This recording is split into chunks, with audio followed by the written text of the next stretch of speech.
নমস্কার বন্ধুরা, আমি অনেকদিন ভিডিও করতে পারিনি, যার জন্যে কি আমার মোবাইলের ক্যামেরাটা ভালো ছিল না। এই জন্য আমি কতদিন ভিডিও দিতে পারি নাই, তোমাদের সাথে দেখা করতে পারি নাই। আর আজকের আমার ভাগনার আশীর্বাদ, আমি আজকেরই মোবাইলটা বানিয়ে আনলাম, তাই তোমাদের সঙ্গে একটু দেখা করতে আসলাম। আর তোমরা সবাই কেমন আছো? অনেকদিন পরে দেখা হলো। ঠিক আছে, তোমরা একটু কমেন্ট করে বলো তোমরা সবাই কেমন আছো। ঠিক আছে, আমার এই যে মোবাইলটার পুরা ক্যামেরাটা আমার ধোয়া ধোঁয়া ধোঁয়া পুরো দেখাচ্ছিল, কি একদম সাদা সাদা কিরকম লাইট, ফটো ভালো আসতেছিল না, ভিডিও ভালো হচ্ছিল না, যার জন্যে কোনো ভিডিও কোনো কিচ্ছু করতে পারিনি। তাই দিয়েছিলাম, কতদিন দোকানে ছিল, আজকে সেটা নিয়ে আসা হয়েছে।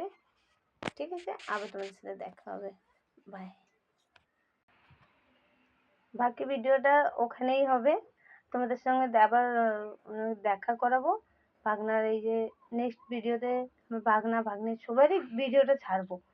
আর এর আগেও গেছিলাম মেয়েকে যখন কথা পুরা পাকাপাকি করতে, সেই সময় ভিডিওটা করছিলাম, কিন্তু ওই রকমই ছিল, যার জন্য ভিডিওটা দিতে পারিনি। আর ভিডিওটা দেখি আজকালের ভিতরেই দেবো, তোমরা একটু দেখো। আর আমার ভাগনা বউকে একটু আশীর্বাদ বি করো তোমরা। ঠিক আছে।